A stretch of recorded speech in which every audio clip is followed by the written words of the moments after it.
Hello traders, and welcome to this trade secret tutorial on the symmetrical triangle. So what is a symmetrical triangle? Well, essentially it's a chart pattern setup that can be found in any market and any time frame, and it's a continuation pattern of sorts and reflects a consolidation in price. So we can see that we have a move up here and we form essentially lower highs and higher lows. So high, lower high, lower high, low, higher low, higher low, and price is constricting into the corner of this triangle, a bit like a tube of toothpaste here. It's essentially a period of indecision while the market works out what it's doing and gathers its energy for the next move.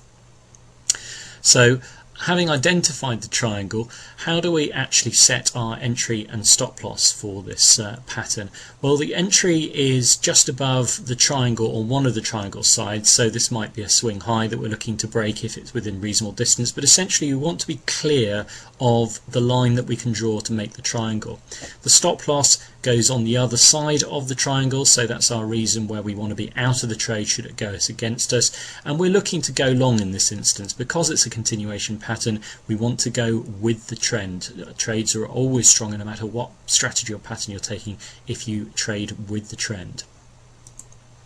So the trade itself, we break through our entry point, we go long, and hopefully we get a fairly explosive move out of that consolidation area.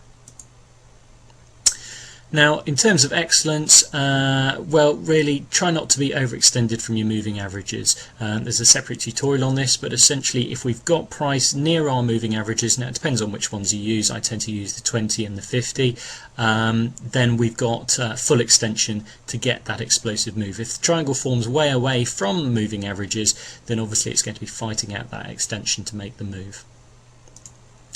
So here's an example for Standard Chartered, a particularly good example. It was from last year. We can see that we've got our triangle forming, so lower highs here, and we've got our higher lows forming a very clear triangle. Moving averages close by, satisfying our overextension, and bang, we get a very explosive breakout. So how do we set our entry at just above what I guess that's about £10, our stop loss around about the £9 region?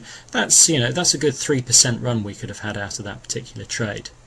It actually goes on to form another symmetrical triangle we can see here, and notice that this one breaks short. It never really makes quite the gains that particular triangle did. So that's a, you know, always go with the trend. The trend was up, it wasn't down, and that didn't really work. And let me tell you that price, though it's not on this chart, did move significantly higher after that period. So symmetrical triangle, in summary, it's a continuation pattern. It's found in all markets and time frames. Always best to take in the direction of the dominant trend. It is a continuation pattern. Enter on the break of the triangle, so we want to smash through a clear line in the triangle, err on the side of caution if need be, and watch for overextension from moving averages.